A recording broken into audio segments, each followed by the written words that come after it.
Bismillahirrahmanirrahim. Assalamualaikum warahmatullahi wabarakatuh. Alhamdulillahilladzi bi ni'matihi tatimmus shalihat. Allahumma shalli ala Muhammad wa ala alihi wa ashabihi ajmain wa ba'd. Alhamdulillah, ayah bunda dan juga sahabat belajar muslim yang kami cintai karena Allah Subhanahu wa taala. Pada kesempatan sore hari ini bersama kami podcast Anas TV yang diselenggarakan oleh Sekolah Islam Anas di bawah Yayasan Islam Anas Ahsan, bersama kami moderator yaitu Dwi Renggosa Setio, dan alhamdulillah masih bersama guru dan pemateri kita di sore hari ini yaitu Ustadz Abu Ahmad Hafidhahullah Ta'ala. Bagaimana kabarnya Ustadz hari ini? Masya Allah. Alhamdulillah, Masya Allah. Ini Masya Allah Ustadz, sore ini hari ini terlihat semangat sekali. Siap. Ya, tentunya Bapak Ibu sekalian dan juga pembelajar muslim, tentunya kita juga harus meneladani semangat dari guru-guru kita dalam mengajarkan ilmu yang bermanfaat bagi kaum muslimin. Tentunya pada kesempatan sore hari ini bersama podcast Anas TV tentunya kita akan hadirkan ilmu ataupun menghadirkan faedah-faedah yang berkaitan dengan dunia pendidikan Islam, khususnya yang berkaitan dengan pendidikan anak-anak kita. Dan alhamdulillah pada kesempatan sore hari ini Ustaz, kita akan membahas satu tema yang insya Allah sangat penting, yaitu kita sering mendengar ayah bunda istilah pendidik dalam keseharian kita, dalam literasi yang kita baca, mungkin dalam sekolah anak-anak kita sering mendengar istilah pendidik.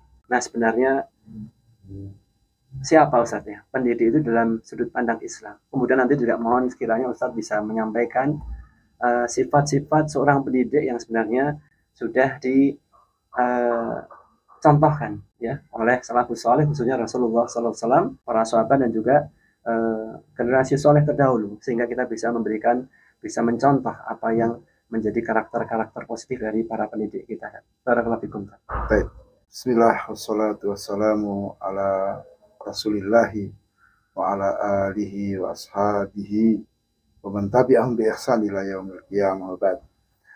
Disebutkan oleh Syekh Muhammad bin Jamil Zainu rahimahullah di buku beliau Nida ilal Murabbiin wal Murabbiyat, seruan kepada para pendidik laki-laki dan perempuan. Beliau menyebutkan bahwa pendidik itu mencakup siapa saja yang terlibat dalam pengasuhan anak. Siapa saja yang terlibat dalam pengasuhan anak. Nah, jadi sering kita kalau bertanya ke orang ditanya siapa pendidik itu, jawabannya guru. Seringnya seperti itu. Otomatis itu. Padahal tidak hanya guru. Siapapun yang terlibat dalam pengasuhan anak, mereka adalah pendidik. Karena mereka adalah orang-orang yang mempengaruhi terhadap pendidikan anak-anak kita. Maka orang tua itu pendidik, kemudian keluarga, kemudian guru, lalu sivitas yang ada di sebuah sekolahan, misalnya satpam, termasuk juga. Iya, termasuk juga penjaga kantin, teman-temannya itu semua pembantu kalau di rumah, kemudian mungkin neneknya, kakeknya, itu semua adalah pendidik karena semua terlibat di situ. Dan ayah bunda kalau mau memperhatikan, tidak mungkin pendidikan itu hanya diserahkan ke guru atau ke orang tua saja. Misal kita di sekolah tuh kita ajarin jangan ngerokok. Ngerokok itu nggak boleh. Nah, kalau satpamnya ngerokok gimana? Mempengaruhi nggak kepada anak-anak? Terus penjaga kantinnya dia jualan rokok juga. Misalnya. Seperti yang kita lihat dulu ketika kita sekolah kan begitu. Jadi teman-teman kita tuh nongkrong di warung, rokok di situ. Sehingga ini mempengaruhi pendidikan. Maka sekali lagi pendidikan itu semua yang terlibat dalam pengasuhan anak. Maka di sini pendidikan itu adalah amal jama'i, kerjasama, bukan orang per orang, bukan individual. Maka nanti dibutuhkan kerjasama, musyawarah, bagaimana yang terbaik untuk anak-anak kita. Masya Allah.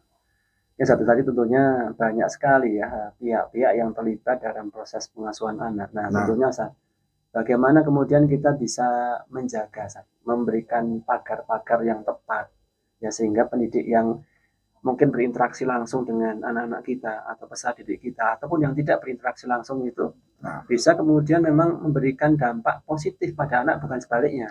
Bagaimana, Sat? Jadi begini, setelah taufik dari Allah, maka yang sangat menentukan itu adalah orang tua. Kunci utama peran itu, ya, orang tua dalam pendidikan. Sebagaimana Rasulullah SAW menyatakan, kullu mauludin yuladu alal fitrah. Setiap yang terlahir, anak yang terlahir itu di atas fitrah. Fitrah ini bisa bermakna keimanan, bisa bermakna kecondongan, kesukaan kepada perkara kebaikan, kebencian terhadap hal-hal negatif. Itu fitrah anak. Maka apa kata Rasul? Fa'abawahu yuhawidani au yunasirani au yumajisani. Kedua orang tuanya yang menjadikan anak itu Yahudi, Nasrani, atau Majusi, atau mau jadi preman, atau mau jadi bajingan, orang tuanya. Ya kan? Faktor orang tua. Maka di sini para ulama memberikan faedah adanya pengaruh lingkungan. Ya, pengaruh lingkungan. Faktor eksternal yang mempengaruhi fitrah anak-anak kita. Perkembangan fitrah anak-anak kita. Kemudian bagaimana supaya anak-anak kita terjaga? Maka di sini peran orang tua. Jadi ketika anak masih kecil, itu kan dia hidup di lingkungan keluarga saja. Ya, terbatas di lingkungan keluarga. Maka di saat itulah orang tua harus menumbuh kembangkan nilai-nilai positif, ya, menumbuh kembangkan keimanan, mengajari baik dan tidak baik, sehingga ketika ini kuat, saatnya anak melangkah ke lingkungan yang lebih besar, misalnya ke tetangganya, teman di kampungnya, atau ketika udah masuk sekolah, ketemu dengan teman-temannya, dia akan kuat menghadapi permasalahan-permasalahan yang datang. Nilai-nilai negatif, perilaku temannya yang negatif itu bisa dia hadapi karena dia sudah punya kekokohan. Nah, Masya Allah, Ustaz, barakallahu fiik. Nah, tentunya saat ini menjadi satu yang kita pahami bersama ya Bunda. Jadi peran orang tua itu adalah peran paling sentral pertama kali, Ustaz, untuk menguatkan pijakan, fondasi pendidikan anak. Sahih. Jadi orang tua harus memiliki kompetensi sebagai orang tua yang sesungguhnya. Maka sering kita dapatkan anekdot juga ya.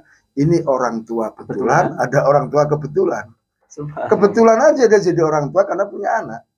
Tapi sudut-sudut lain yang harus dia miliki dalam menjalankan peran sebagai orang tua dia nggak punya. Nah, ini akhirnya apa?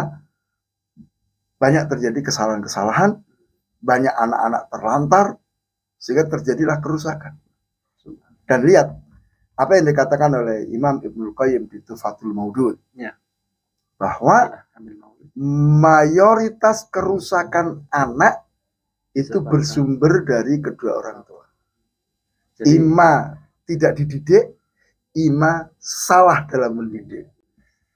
Seperti itu. Masya Allah, saat ini tentunya menjadi satu muhasabah bersama bagi kita ya Bunda dan juga rekan-rekan sahabat pembelajar. Tentunya pada saat kita sudah memutuskan untuk menikah, kemudian di situ tentunya Allah berikan pada kita amanah berupa anak, tentunya juga dalam diri kita tentunya perlu ditumbuhkan rasa tanggung jawab. Betul. Saya punya anak, punya tanggung jawab, tidak hanya sebatas untuk memberikan nafkah kan gitu ya. Secara lahir mungkin material, tapi juga berikan nafkah berupa pendidikan yang baik saja. Sahih. Jadi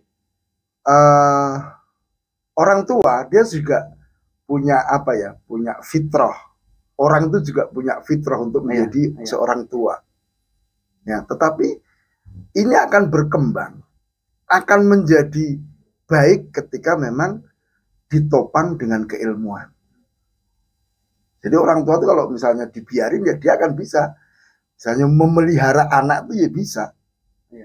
Anak hidup secara fisiknya tuh bisa. Tapi ketika harus mengajari iman yang lebih detail, ibadah yang lebih detail, ini butuh keilmuan, butuh kompetensi. Maka kita mesti mempersiapkan diri untuk betul-betul menjadi orang tua yang sebenarnya. Ingat ya kalau tadi Pak Dwi sampaikan, Pak, tanggung jawab kita hanya nafkah ya. Tapi ada tanggung jawab yang lebih besar, yaitu menyelamatkan anak-anak kita dari api neraka. Ini caranya gimana? Ali bin Abi Thalib radhiyallahu anhu menafsirkan ayat tadi apa? Alimuhum wa adibuhum ala ta'atillah. Ajari mereka, didik mereka untuk melakukan ketaatan kepada Allah Ta'ala. Nah sekarang gimana cara mendidiknya? Gimana cara mengajari kalau orang tua tidak punya bekal? Maka 8 tahun yang lalu atau 7 tahun yang lalu ya, itu menjadi bahan diskusi kita, sehingga lahirlah sekolah orang tua. Lahirlah sekolah orang tua, yaitu satu kegiatan, program yang kita susun, kita lakukan untuk membantu orang tua mempersiapkan dirinya dan meningkatkan sebagai orang tua yang sesungguhnya. Ya, sampai orang tua berkembang sampai hari ini berjalan di sekolah orang tua Jakarta yang ada di sekolah Anas. Oke, Masya Allah, barakallahu fiik. Nah, tentunya ini jadi tantangan bagi kita semua ya Bunda. Nah, yang menjadi permasalahan Ustaz ya, mungkin tidak semua orang tua memiliki akses yang sama dalam memperoleh fasilitas-fasilitas pembelajaran tadi Ustaz. Nah, bagaimana kemudian bagi mungkin orang tua di antara kita yang mungkin memang terbatas aksesnya, mungkin di daerah, di pelosok ya, itu bagaimana saja mungkin caranya? Ya Alhamdulillah ya, nikmat Allah Ta'ala sangat luar biasa. Sekarang kemajuan teknologi ya itu membantu kita untuk mendapatkan itu ya. Jadi misalnya kayak ada handphone, ada internet, maka kegiatan-kegiatan sekolah orang tua itu bisa diikuti juga secara online ya. Apakah melalui Instagram ataukah melalui rekaman-rekaman yang kita upload di YouTube channel ya dan sebagainya ya. Kita ada misalnya di Anas ada rekaman-rekamannya, di Yanfa Official ada juga rekaman-rekamannya. Nah, maka itu menjadi satu solusi untuk belajar. Nah, tetapi yang lebih penting adalah keinginan kuat dari orang tua untuk belajar. Itu yang penting. Baik, Ustaz. Tentunya kita juga perlu mensyukuri Ustaz ya, beberapa fasilitas mungkin banyak ya di antara yang kita bisa rasakan bersama dengan kemudahan-kemudahan tadi ya. Nah, tentunya saat ini juga ayah bunda perlu kami juga sampaikan, alhamdulillah tadi bisa sampaikan di sekolah Islam Anas alhamdulillah sudah rutin ya berjalan sekolah Islam sekolah orang tua, dan tentunya ini menjadi satu fasilitas yang diberikan oleh sekolah Islam Anas bagi seluruh ya orang tua ya peserta didik maupun bagi seluruh pendidik saja staf pendidik yang ada di sekolah Islam Anas. Nah, tentunya Ustaz mungkin bisa diberikan gambaran ya sebenarnya sebagaimana yang tadi Ustaz sampaikan ya, bagaimana kemudian kita bisa terus memotivasi diri Ustaz untuk menjadi seorang pendidik yang berkarakter tadi, karakter positif ya, karena tidak dipungkiri ada mungkin sebagian orang tua yang akhirnya lebih condong bahasa Jawanya masrahke, memasrahkan kepada pihak sekolah. Nah, karena mungkin ya saya waktu terbatas, pulang malam, nggak punya waktu, ya udah saya pasrahkan aja pada pihak sekolah. Itu bagaimana saat ini? Apalagi sudah merasa membayar, merasa sudah membayar. Ya, maka perlu diingat ya, ya Bunda, bahwa tanggung jawab pendidikan itu asalnya di pundak orang tua, asalnya. Adapun setelah itu, misalnya, dia butuh bantuan, sehingga dia butuh orang lain untuk mendidik anaknya, dia butuh sekolah untuk membantu itu semua. Jadi kita ini sekolah apa itu sebatas bantuan. Tapi asalnya orang tua. Coba perhatikan, yang milihkan sekolah nanti siapa? Orang tua. Yang milihkan guru siapa? Orang tua. Milihkan lingkungan tempat tinggal orang tua. Maka di sini sangat penting ya orang tua itu memiliki ilmu tentang hal ini. Ya, jangan sampai kita itu teriak-teriak anak kita durhaka, padahal kedurhakaan itu disebabkan kita durhaka kepada anak kita. Sebagaimana dikatakan oleh Umar Ibn Khattab radhiyallahu anhu. Ya, jadi kita ini telah durhaka kepada anak-anak sebelum anak durhaka kepada kita. Kenapa? Kedurhakaan kita apa? Kita tidak mendidik dengan benar. Nah, padahal sebetulnya mendidik anak itu satu amal ibadah yang sangat luar biasa. Dan bahkan terus mengalir pahalanya kita sebagai orang tua. Di samping itu pahala terus mengalir. Juga keutamaan lain apa? Ini menjadi tameng dari api neraka. Gitu. Ketika kita mendidik. Jadi ini amal ibadah. Sama dengan apa namanya? Sholat, puasa. Sama-sama ibadah. Ya. Maka pahami, rasakan saat kita mengajari anak kita itu kita sedang beribadah kepada Allah. Masya Allah. Maka di situ agar kita ini sukses sebagai pendidik, satu harus ada keikhlasan. Ya, jadi kita ngajari anak kita ini karena Allah Taala. Inilah Rabbani. Rabbani adalah orang yang ikhlas beribadah kepada Allah. Ya, dalam setiap amalan-amalannya. Termasuk dalam amalan mendidik. Yang kedua, karena ini adalah ibadah, harus sesuai dengan tuntunan Rasul Sallallahu Alaihi Wasallam. Maka ketika kita mendidik anak kita, yuk upayakan metode, teknik, cara, ya, konten harus sesuai dengan tuntunan Rasul Sallallahu Alaihi Wasallam. Karena itu adalah yang terbaik. Ya, sering diingatkan oleh Rasulullah SAW, fa'inna khairal huda Muhammad SAW. Sebaik-baik petunjuk adalah petunjuknya Muhammad SAW. Jadi kita ya bunda tidak perlu silau sehingga berpaling dengan melihat kepada yang lain. Iya, melihat kepada teknik-teknik atau model-model pendidikan di luar Islam. Apa yang ada pada mereka semua sudah ada di dalam Islam dan lebih bersih, lebih baik. Tinggal kemudian kita gali, kemudian kita pelajari, pahami, implementasikan, sama. Jadi ini sifat penting bagi setiap orang tua, bagi pendidik, keikhlasan, meniru Rasul Shallallahu Alaihi Wasallam. Dan tentunya ada sifat lain. Apa itu, Ustaz? Menguasai materi. Masya Allah. Kompeten ya? Ya, jadi begini. Belajar. Ketika orang tua ingin mengajari wudhu, ya dia harus ngerti dong wudhu. Ketika orang tua ingin mengajarkan tentang keimanan, ya dia harus ngerti iman itu apa. Mengajarkan apa yang harus diajarkan sesuai dengan tahap perkembangan anak. Anak usia sekian, masalah iman diajari apa. Anak usia sekian, iman diajari tentang apa.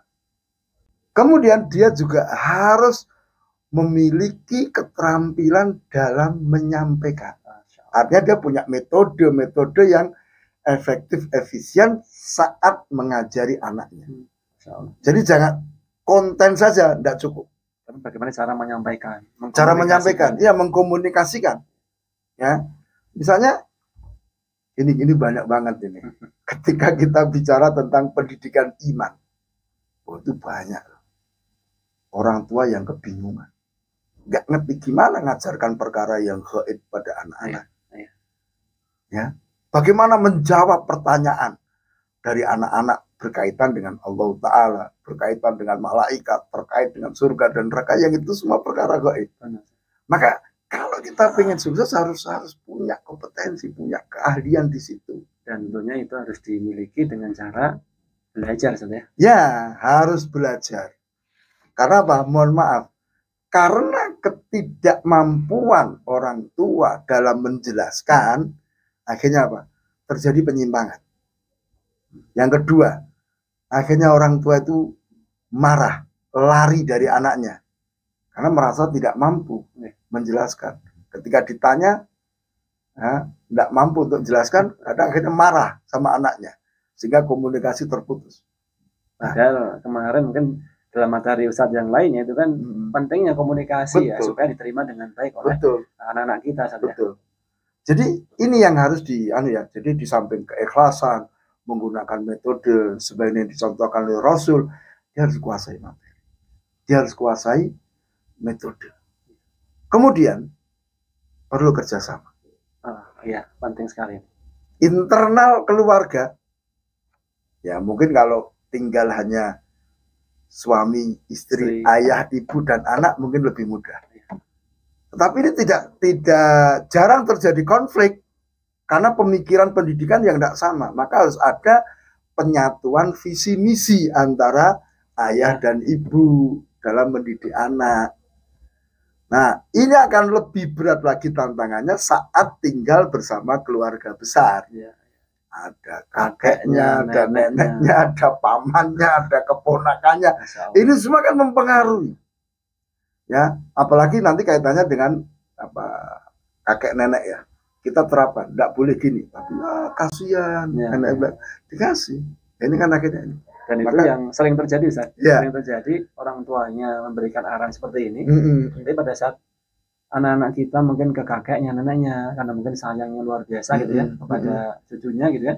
Akhirnya agak diberikan kelonggaran. Betul. Itu kalau nggak tinggal bersama kan frekuensinya mungkin kecil ya.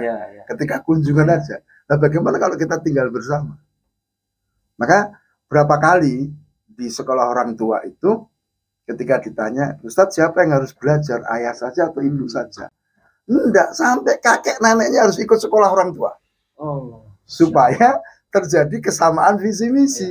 Atau minimal mungkin materi yang dipelajari di sekolah orang tua disampaikan kepada kakek nenek gitu kan, atau orang siapapun di sekitarnya. Artinya supaya pelaksanaan pendidikan anak-anak kita berjalan efektif, efisien, tidak ngulang-ngulang terus, tidak lagi dikotori dengan hal-hal yang itu seperti itu. Maka ini hal yang penting. Jadi pendidikan amal jamaah.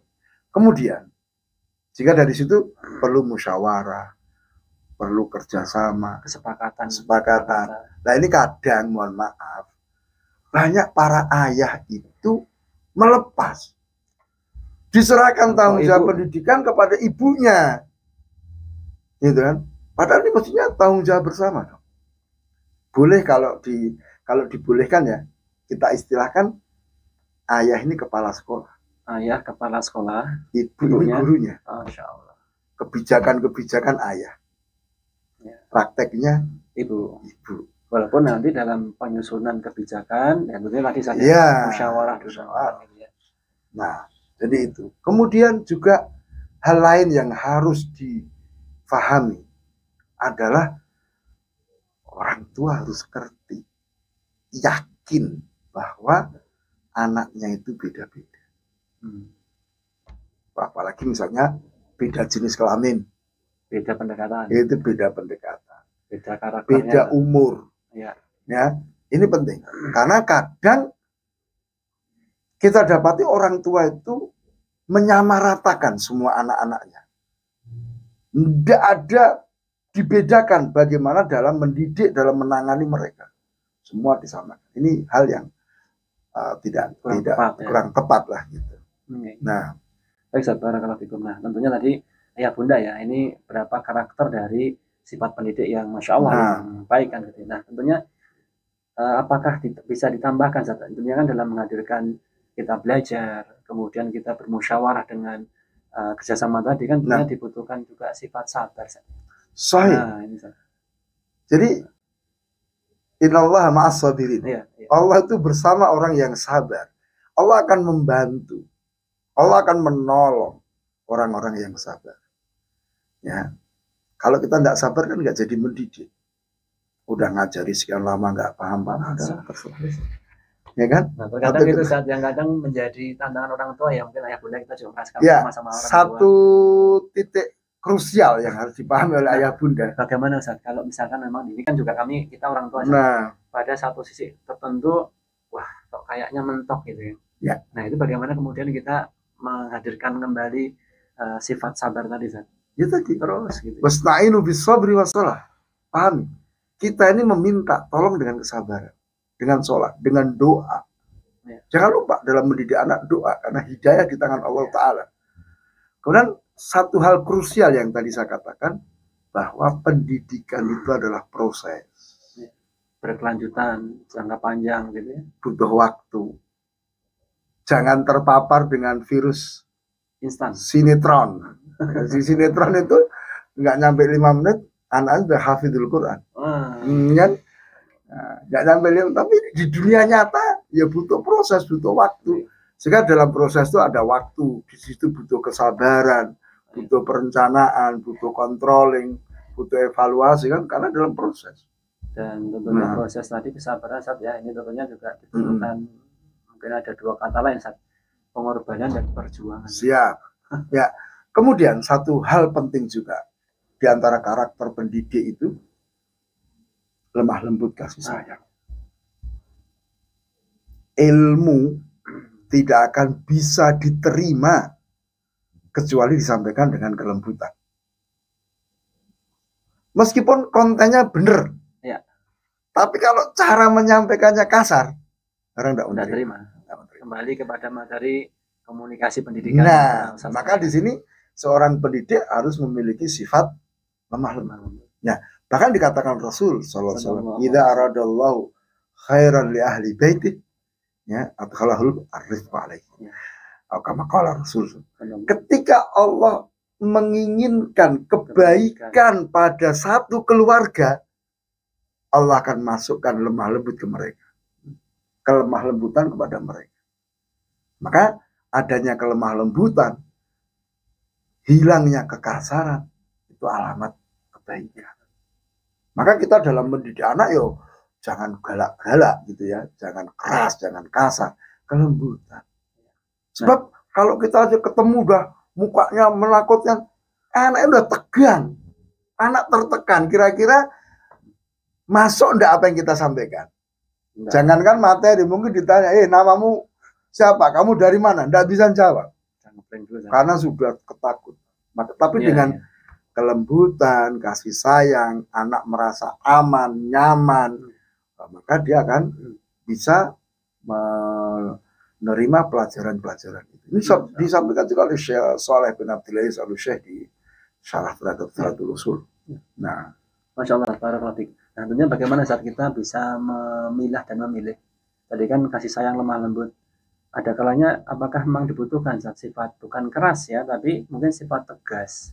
Biasanya memang orang tua itu konsisten dengan aturan SOP yang tadi sudah dimusyawarahkan bersama mufakat. Bagaimana saat kombinasikannya itu? Jadi kita ini lembut bukan berarti lembek. Bukan berarti membiarkan perilaku-perilaku negatif. Kita lembut tapi tegas. Kalau salah ya salah. Rasul itu kurang apa? Sayangnya kepada cucu Al-Hasan Al-Husain. Sampai waktu sholat aja biarin naik ke punggungnya.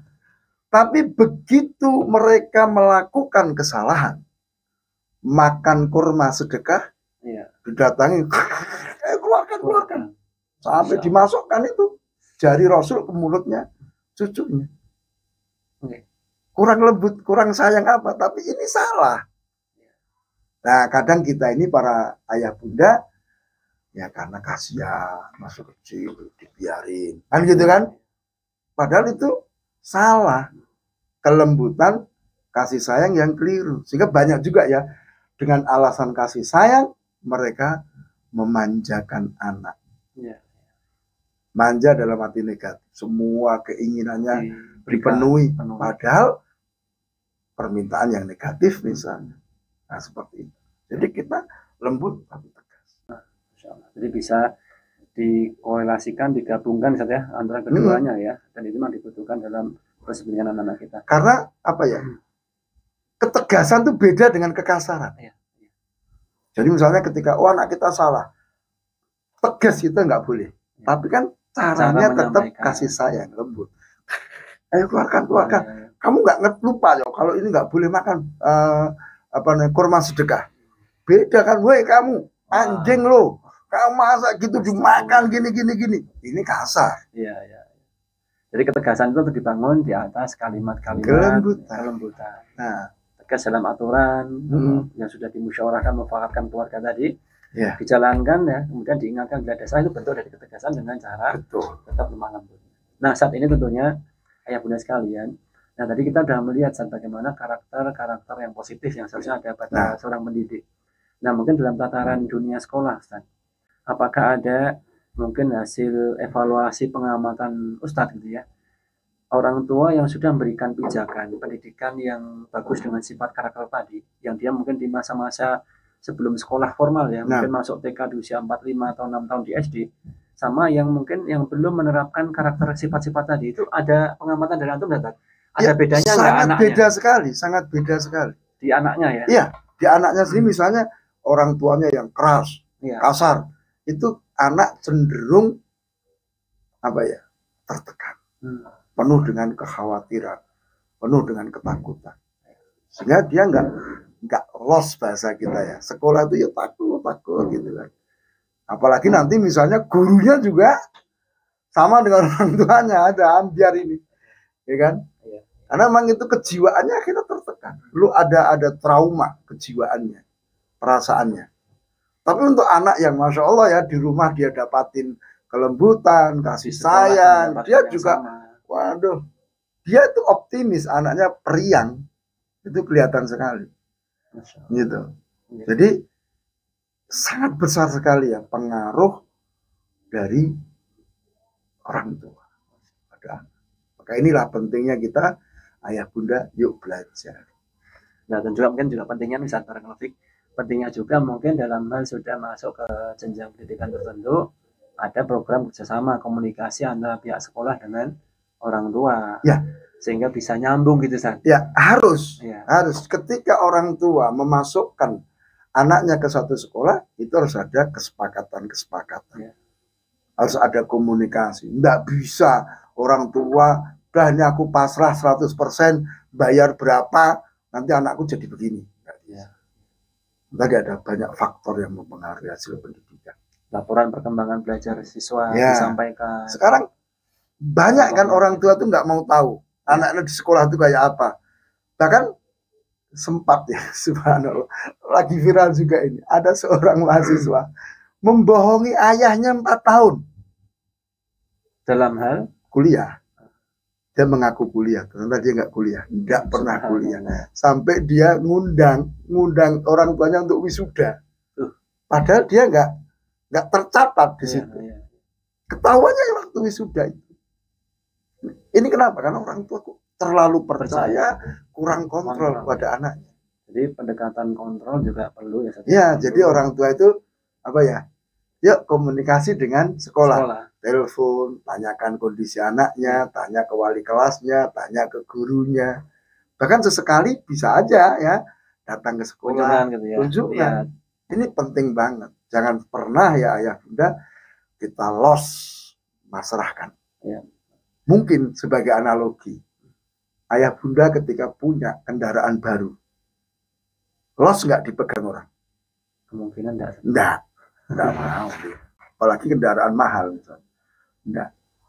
Ya dipinjam orang pun dia kan sering telepon sampai di mana, aman enggak kan gitu. Nah ini anak lebih berharga daripada kendaraan tadi. Kenapa? Bisa loss seperti itu. Ya, Masya Allah. Nah tentunya saat ini juga mungkin juga bagus ya ayah bunda ya. Misalkan memang kita waktu memilih sekolah saat kita juga bisa melihat dari sisi bagaimana sekolah ini kemudian tadi visi misinya itu kemudian memasukkan tadi ya unsur-unsur ada kerjasama dengan orang tua, mengkomunikasikan laporan perkembangan peserta didik secara berkala pada orang tua. Ini berarti salah satu indikator sekolah yang bisa dipilih saja. Ya. Kan begitu saja. Jadi ya tadi harus ada komunikasi, keterbukaan antara sekolah dengan orang tua ya, untuk melihat perkembangan anaknya seperti apa. Ya jangan cuek aja, terserah gimana enggak. Nah, jadi ini hal yang sangat penting sekali. Ya, jadi seorang pendidik yang sukses itu memang dia sangat perhatian dengan anak didiknya. Rasulullah ketika Abu Hurairah hilang, ini kemana ya Abu Hurairah ini? Dicari, ya kan? Masa ini anaknya nggak ditanyakan kemana itu sebagainya. ada perhatian, dibantu. Nah, cuman banyak ya orang tua itu ketika ketemu dengan anaknya atau anaknya baru pulang sekolah, yang ditanya adalah akademiknya.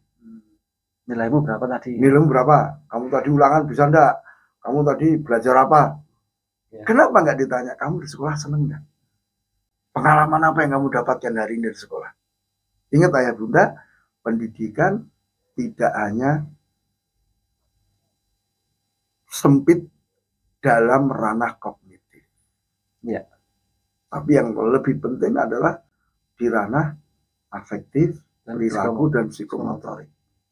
Gitu. Ya. Cuman orang tua kan mindsetnya masih kognitif aja. Ya. Nah, itu kan perlu juga ya untuk dipahami ya. Ya, tentunya Masya Allah saat ya, barakallahu fikum. Tentunya juga sekolah yang bisa menghadirkan penilaian-penilaian tidak hanya sebatas kognitif tapi juga penilaian secara afektif dan psikomotorik tentunya juga menjadi satu pilihan kita saat ya. Jadi mestinya pilihan putusan. Penilaian itu tidak hanya penilaian kognitif ya, adanya tes, ulangan harian, semester, tapi nanti ada penilaian sikap. Penilaian sikap itu misalnya gimana motivasi anak ketika belajar, bagaimana sikap dia kepada gurunya kepada materi pelajarannya dan sebagainya, sikap akhlak perilaku kesehariannya bagaimana. Nanti ada penilaian unjuk kerja, apa yang dia sudah kuasai dari psikomotorik itu.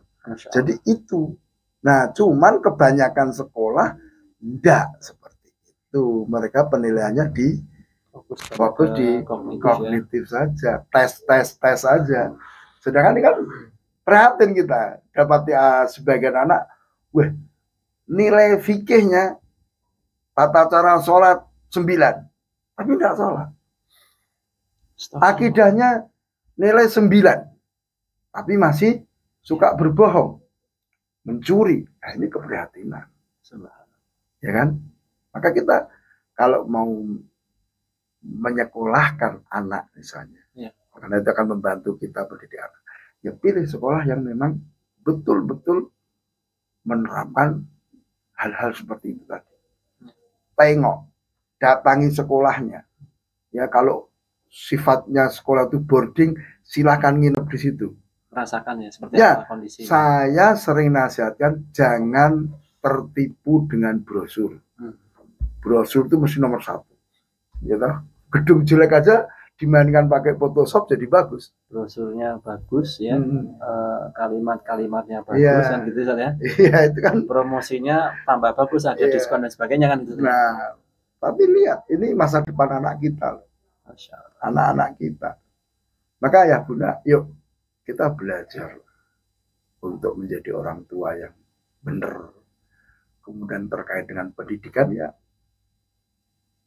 kadang kita bukan kadang ya. Yuk kita juga sering konsultasi dengan ahli pendidikan. Anakku kayak gini tuh gimana toh? Anakku kayak gini tuh gimana toh? Anakku sebaiknya bagaimana toh? Konsultasikan ya. Ya. Mungkin juga perlu didiskusikan dengan berbagi pengalaman dengan sesama orang tua lain. Ya, seperti yang kita lakukan di sekolah orang tua itu kan ada diskusi kan. Nah, kita kasih materi, masalah, diskusi orang tua diskusikan. Saya biasanya saya atasi begini, udah selesai. Ini kan bisa diambil manfaat dari pengalaman orang lain.